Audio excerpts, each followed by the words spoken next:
Good afternoon, folks. 12:18 p.m. here. I just got back from town. Had to get up really early this morning. I just wet my hair. A couple of people told me not to wear hats anymore because people think you're bald if you wear a hat, and I just prefer to wear a hat if I haven't showered. I usually take my sauna later in the afternoon, so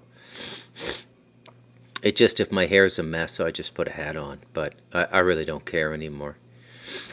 So I wanted to do a kind of a walkabout podcast today where I just talk around a topic. And it's a topic that I've been talking about on the Telemanker Review since I began, okay? And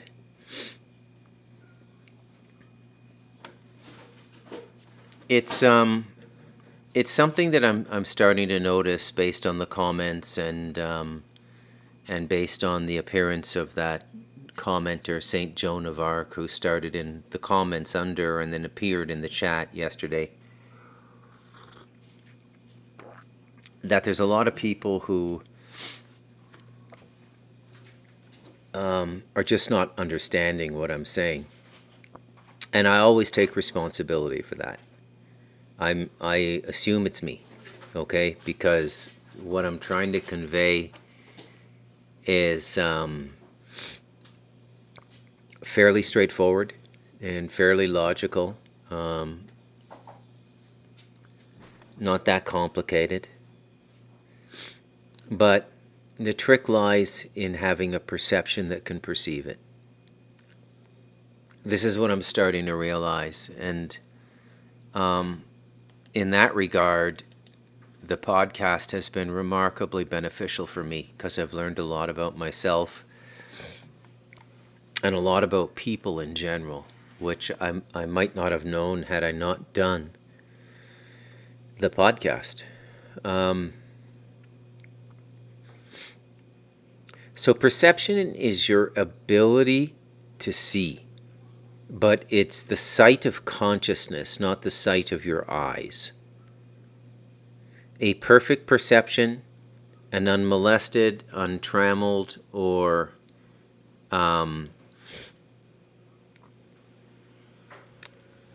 unblocked perception is the same thing as God. At our root perception, we're all God. This is when we give up our ego and we surrender everything we think is us, because it's not. Everything we think is us is an illusion. You got to hold on to it, though. It comes in handy when you're filling out forms, when you're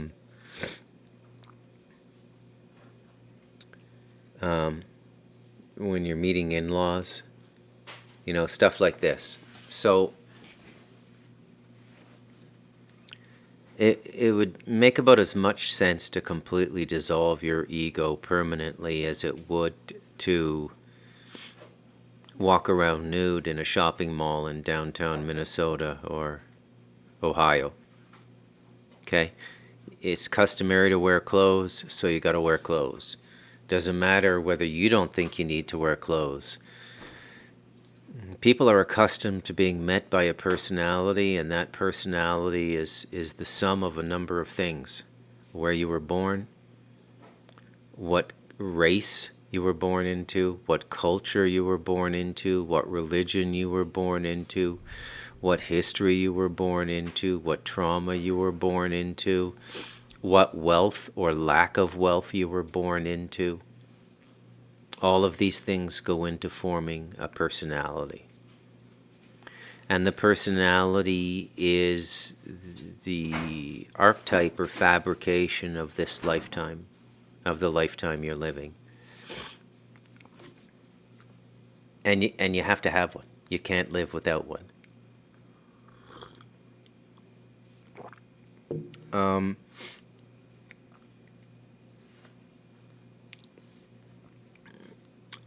I briefly say that recently I've been watching a podcast that I like quite a bit. It is a Christian podcast. It's called The Deep End with Taylor Welch, and it's quite something. I like it. I'll show it to you if I can. No, I can't show it to you right now. I didn't set up OBS to do that for this time around. Anyways, you can look it up if you want. It's once again, it's called The Deep End with Taylor Welch, and remarkably smart Christian fellows. When I see a podcast like this, I see an interpretation of the return of Christ. You know, people who really get what he was saying and really get what's in the Bible. Most people do not. The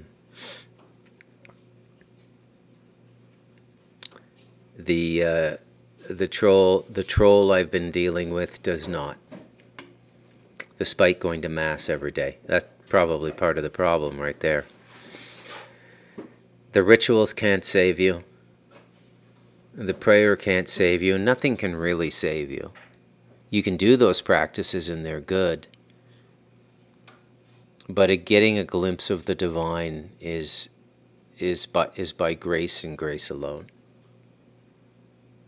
It's if God decides to know you.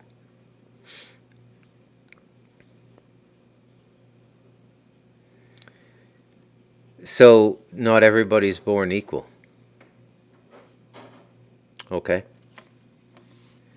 And it's not the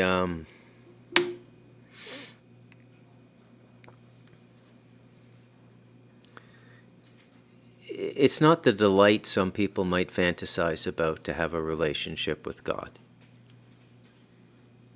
It's very demanding. There's a lot of peace. So I got to backtrack a bit here. I got to explain things. Now, today's podcast is called The Scarecrow. And it's in reference to the people who have made comments about the devil. The devil, as I said, and as I'll repeat again, is quite literally the most misunderstood, maligned, and misrepresented being in the spiritual pantheon. You know what a pantheon is? A pantheon is a collection of gods, or a hierarchy of gods. Pantheon.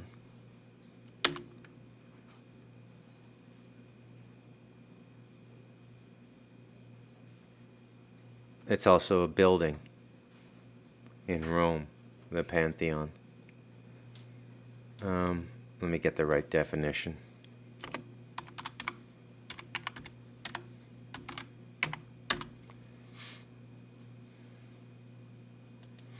Pantheon definition: the gods of a people, especially the officially recognized gods. A temple dedicated to all gods, a group of illustrious or notable persons or things. That's our good friends at Merriam-Webster.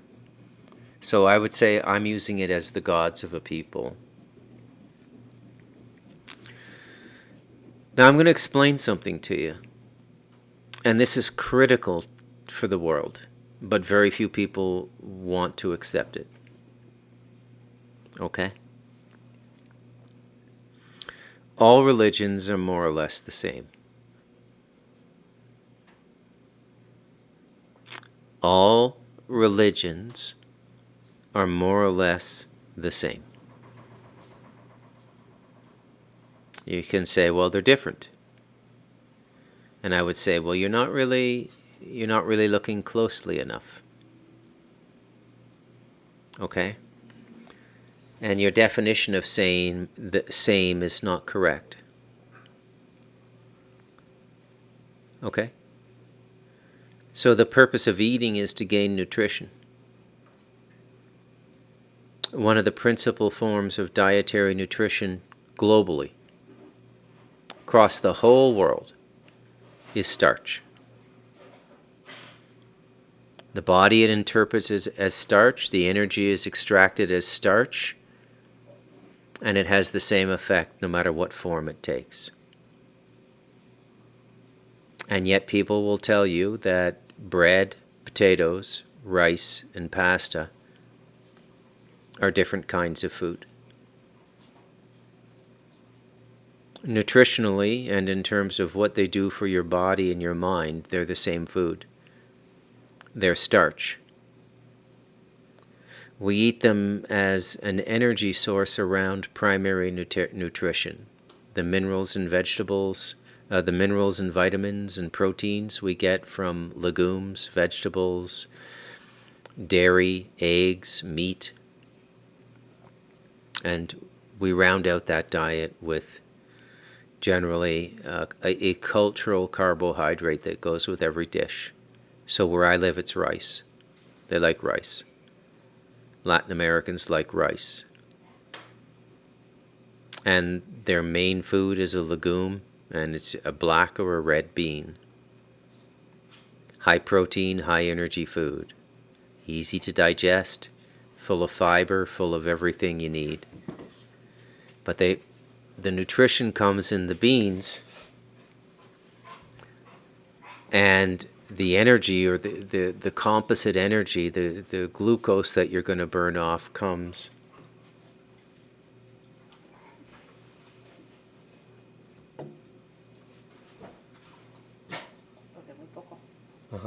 ¿Aquí él hace marihuana?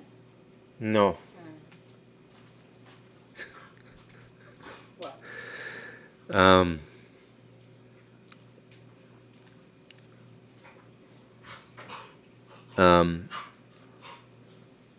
And so the starch is the energy. It's the carbohydrate you need, the energy that you easily burn off. And the other stuff that we eat that we mix up a little bit, I'm a vegetarian. But, let's just go with a standard diet. You mix up a lot of other stuff to get your nutrition and your protein, right? Like your meats and stuff like this. And when you understand that simple point, it would be foolish for people to believe that there's any great difference in starches. There are minor differences, but there are no really great differences in starches. Now, when you take that simple and eloquent metaphor as an allegory for religion, we are left with the question, why do we kill each other for differences in religion? And the worst, of course, are the Abrahamics. But it's not limited to them. Okay? Not limited to them at all. And when you get into the northern part of India, they've had a lot of problems with the Muslims as well. The word mogul, like media mogul, banking mogul, the word mogul comes from India. And it means a Muslim leader in India. They were called Mughals. So the Mughals came down from the north, Pakistan, crossed the border around Kashmir and Amritsar, and started to go into Punjab. So it's not just that we infight in the Abrahamics. There have been schools of Tibetan Buddhism that have gone to war with each other in the past when they lived in Tibet. Spears, arrows, slingshots, like killing each other. I'm not going to put this all on the Abrahamics. Religion, as a means to get to God, is kind of similar to dynamite or nitroglycerin. Useful tool, and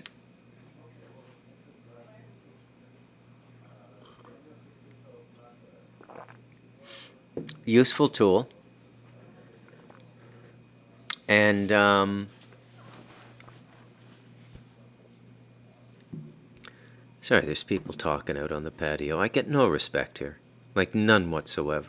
There's nobody on this mountain watching my podcast. They don't have a clue what I talk about. They haven't read my books. They know I'm different. You know, they know I'm different for a number of reasons, but they don't know how different. And that's okay. I like the anonymity of this place, and I like the role I play. Let me see if I can get back on track, because this is another one of those elliptical butterfly wing podcasts. It's just dancing out there. Sometimes I can get into the rhythm of it, like a mountain stream. Oh yeah, there it is, and I can just do it. And then other times I get lost in the brush around the stream if I walk too far away from the stream. Glycerin, nitroglycerin, dynamite.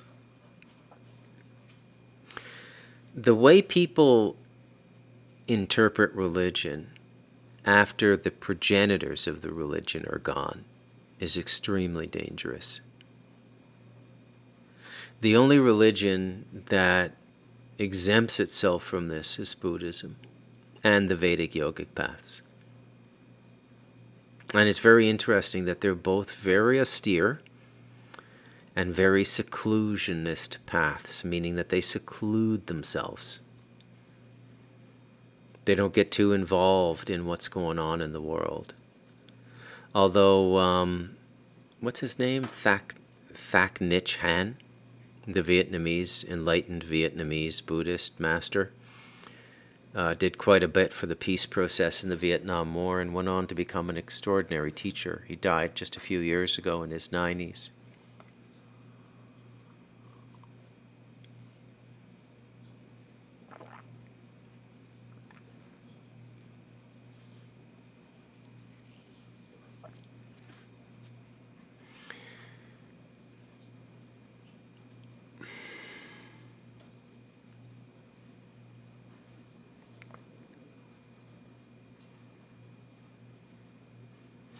There's no such thing as salvation doctrine. You can't buy your way out of the spiritual process. The blood of another man can't buy you out of it. Blood of Christ, if in fact he was crucified, I don't think he was. He may have shed blood, which would fulfill a blood covenant, by the way, by the laws of these things. But he didn't die. And you can't be saved.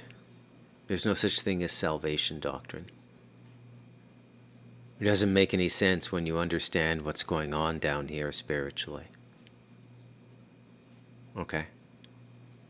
Just like when you start to wake up and understand what's really going on down here, then you come to the mature understanding of the devil. So where does the devil fit into the extraterrestrial situation? The extraterrestrials have as much respect for the astral entity we call the devil, which is terrifying to human beings. The extraterrestrials have about as much respect for this being as members of a New York street gang would have for the guy who mans the turnstiles at the New York subway. They just jump over. They don't put coins in. They don't put tokens in. They don't give a shit. What's the guy gonna do? They don't go out of their way to harass him or engage him. They're not that reckless, but they don't respect him. And that's how the devil is regarded by this extraterrestrial incursion. You see, the devil is part of the original construction here before the alien invasion. And we've been living under an alien invasion for millennia, by the way. Like hundreds of thousands of years, if not longer. The reason you don't recognize it as such is that the aliens come in the same form as you. So those of you who want to believe that everything is the Bible, you have some growing up to do. This next 15, 20 years is going to be extremely difficult for you. And you may hate me today, or pretend you don't hate me. What these Catholic types do, like the St. Joan of Arc troll, is they pretend to pity you. Oh, Bruce doesn't get it. He's not saved. We have to pray for him. Okay? And it's the ultimate form of vanity, which is the first sin in Christianity. It's what felled Lucifer. Pride. Because they're incapable of seeing the world outside the dogma they've fixed themselves into. And if that dogma is pushed too far, and the occupant of that dogmatic structure, that dogmatic encasement, because dogma is like spiritually entombing yourself. Living in dogma is like spiritually mummifying yourself, like an Egyptian pharaoh. But spiritually, you mummify yourself. You wrap yourself up in your bullshit, and you you die spiritually. But you're not really dead. That's the process of mummification, right?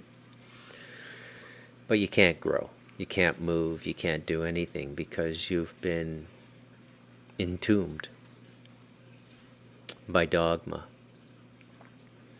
Now, some of these people can get so entrenched in their dogma that if you try to help them and try to get them out of it, you'll get the explosion. This is why I refer to the danger of it, the nitroglycerin, the dynamite.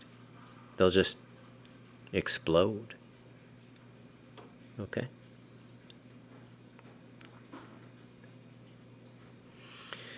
There are a number of different levels, main levels to the evolution of consciousness. Like you could say that there are a number of levels to human life just on this physical planet.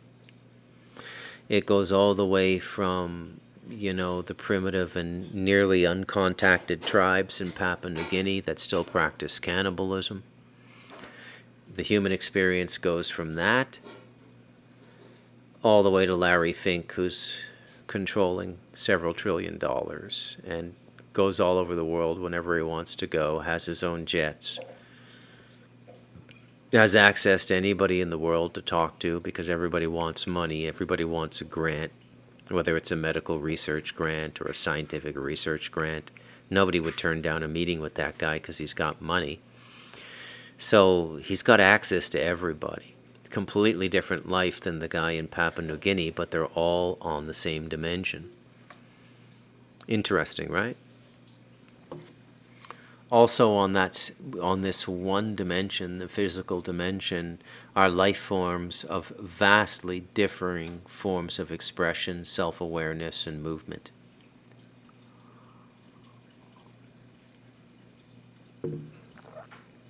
And that's just in the physical dimension, the material dimension. When you get into the psychic dimensions, which are between the material and the spiritual, there's so much life there and there's so much expression of life, it's almost obscene. It's like a rainforest jungle of life in those psychic planes. There's stuff growing on stuff, growing on stuff, growing on stuff. You see that here in the rainforest too. The first time I saw the rainforest in 2002, I described it as in 2001. I described it as an orgy of life. Just an absurd expression of life. And that's literally what I saw. I saw stuff growing on top of stuff, that itself was growing on top of stuff, that itself was growing on top of stuff. It was almost nature's version of a condominium high-rise. You walk past a tree and you got a bark, and then you got a moss on top of the bark, and then you got a different kind of moss or growth that feeds off of the moss underneath that, and it can come out 3 or 4 layers and completely mummify the tree. You've never seen anything till you see in the rainforest when you're talking about life and the life force and things growing. You really can't understand the life force down here until you go to a rainforest. The opposite of it would be a desert or one of the poles, where you just have the vast ice tundra with limited life forms. Walruses and polar bears and wolverines and a handful of animals that can survive out there. And then whatever's below the ice in the water. Deserts, there's not much that can survive in a desert beyond a camel, right? There's some insects, some spiders, but very, very, very, very spare on life, the desert. And then you got middling zones, which have life, but that life is dispersed. Okay? So your typical North American forest, like the further north you get, like in the United States, in Montana, you could ride a horse through the woods. The trees are spaced sufficiently apart that you couldn't gallop or anything, but you could walk a horse through the woods. There wouldn't necessarily have to be a horse path there. And then the further north you get, the more sparse the trees get as you get up to the tundra in Canada. And then the trees all change. They go to evergreen. Leaf trees disappear, and you're just dealing with pine trees, trees with conifer trees, I believe they're called, with cones and pine needles and things like this. And that's the form of life that grows that far north. But when you're down by the equator and you're in a mountain area and you're bordered by two oceans, the Atlantic and the Pacific, and you go into those mountains with no civilization there except native, and I would not call native a civilization the way it's done in Central America. You've never seen life like this. Every time I go into the rainforest, and I only go in a few times a year. I mean, I live in it. The land around my house is all cleared, but I live in the rainforest. And so I have the vibration and the energy of the rainforest all the time around me. It's utterly changed my life. It's nature's Notre Dame Cathedral. It's nature's version of what the stonemasons did with church building in 1100 in France with the Notre Dame Cathedral. That's what it is. Nature's version of that. And believe me when I tell you, nature's version is much grander than anything man can do. This is not to say that I'm putting man down. I find the Notre Dame Cathedral and cathedrals like it throughout Europe to be absolutely beautiful. I particularly admire the way they created kind of spiritual amphitheaters, both for the voice of the priest and the singing of the hymns in the church, and the way the acoustics resonate in there. Quite beautiful. And that's an add-on to nature. And that's impressive that man can add on to nature, use nature as an API and build out onto it. But I still say, you've never seen anything like the rainforest. Nothing like it in the world. If you ever get a chance to visit a rainforest and just go hiking in it for a half day, do not miss the opportunity. It will change your life. I'm not joking. I'm not exaggerating. I'm not being hyperbolic. It will change your life.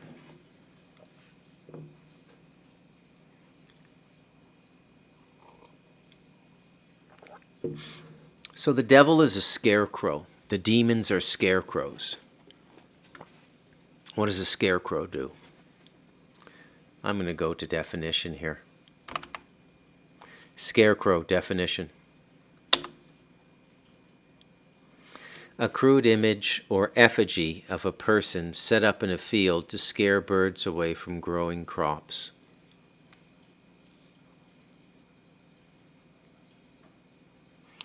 Something frightening but not dangerous. A gaunt or haggard person. That's the American Heritage Dictionary.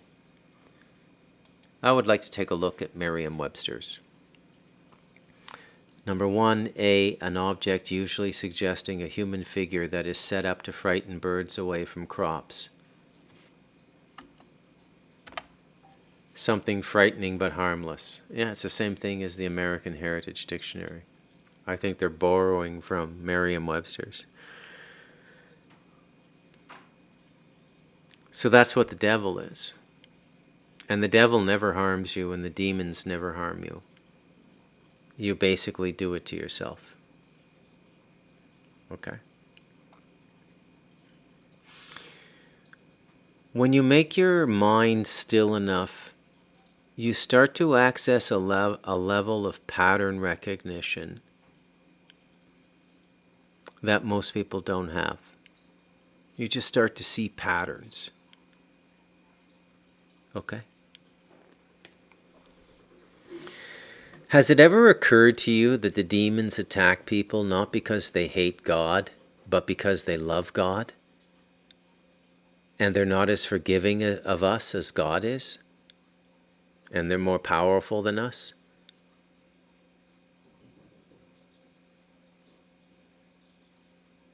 One person's demon is another person's patriot.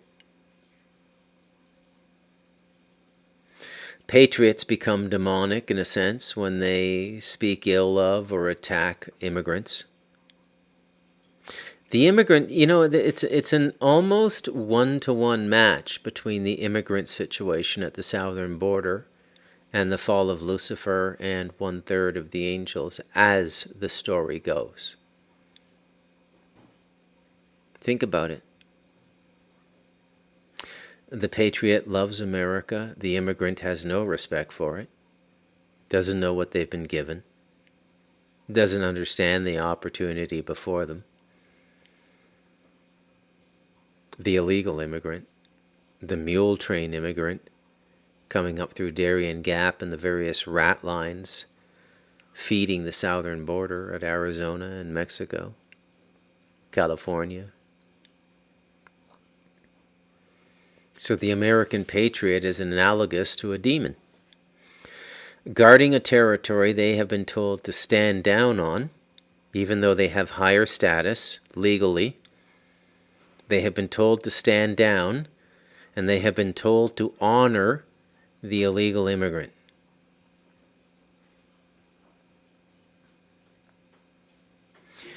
Do you see how stories repeat themselves? There's only a handful of stories in creation. Believe me, I know. I've spent my life studying them. A person I knew who was quite smart boiled it all down to 2 stories. Somebody goes on a trip and somebody dies. Those are the only 2 stories human beings tell. The trip could be a journey. Name any story you've ever read, and I guarantee you I can fit it into one of those 2 paradigms. Somebody goes on a trip, or somebody dies.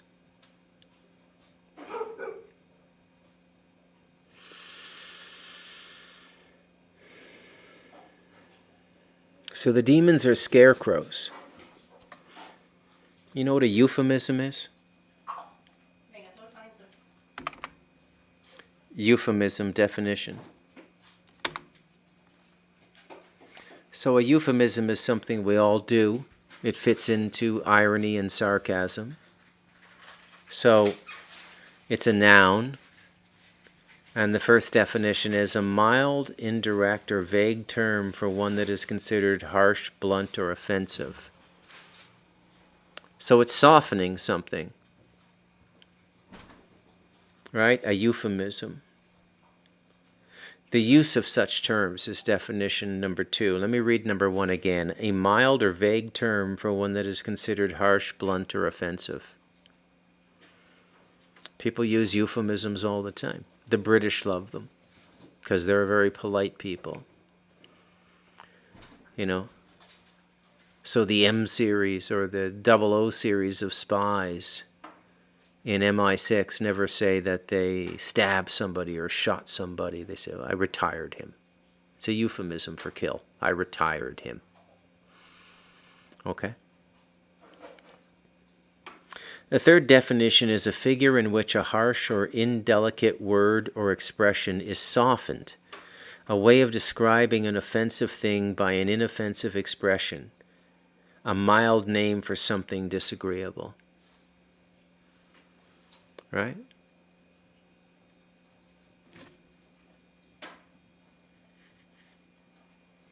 Yo paga, dice a tu madre. Bye bye.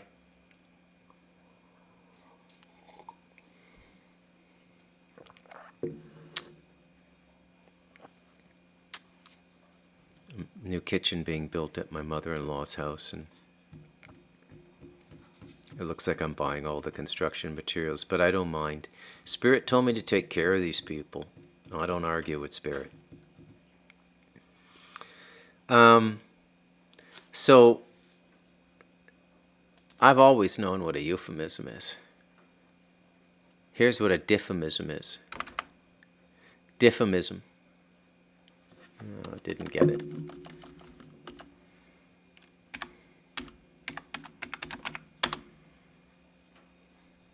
Yeah, here we go. Merriam-Webster. Diffemism. I bet you didn't even know that euphemism had an opposite word, right? Big, small, black, white, euphemism, diffemism. I didn't know. You know who told me this word? You know who taught me this word? Bob. You know who taught Bob the world? The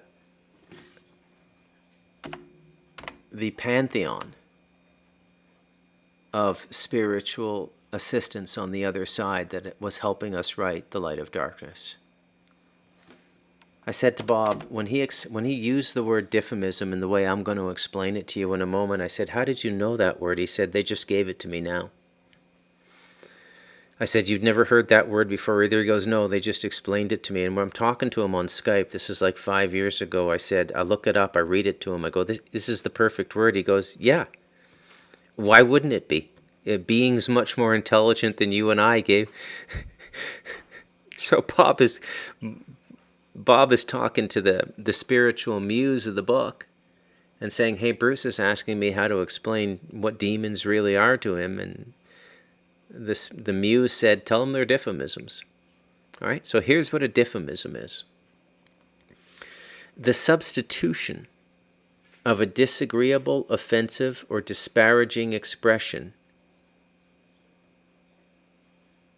for an agreeable or inoffensive one.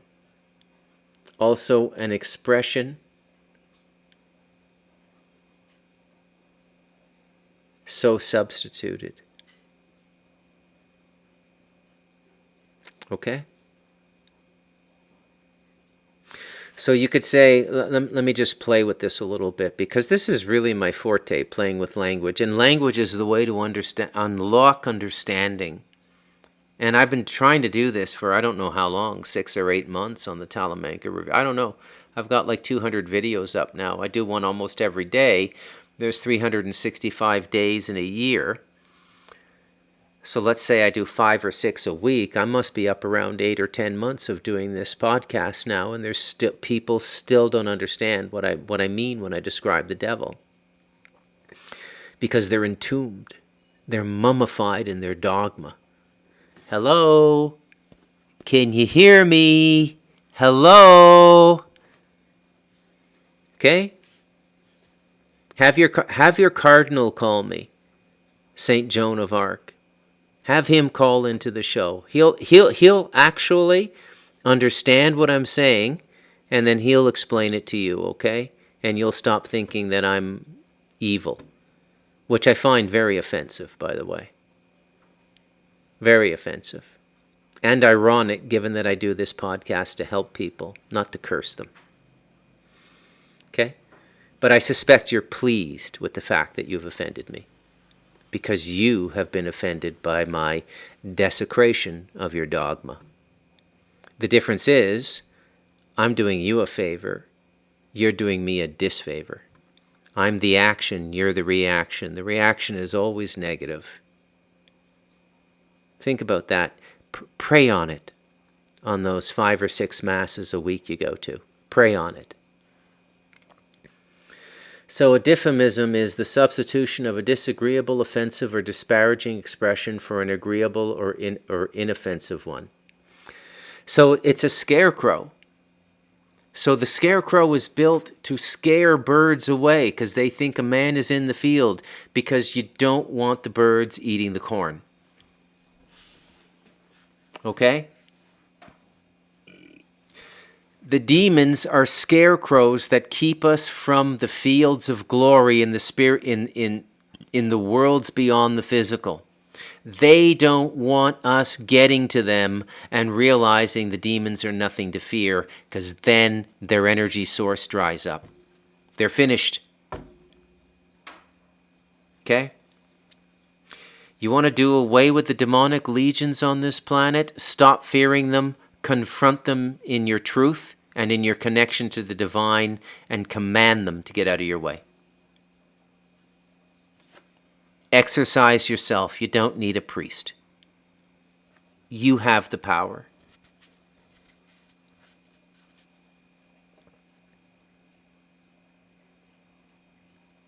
I think I'm going to do that'll be a shorter one for today. Yeah. All right, you folks be well. I'm Bruce McDonald, and this has been the Talamanca Review.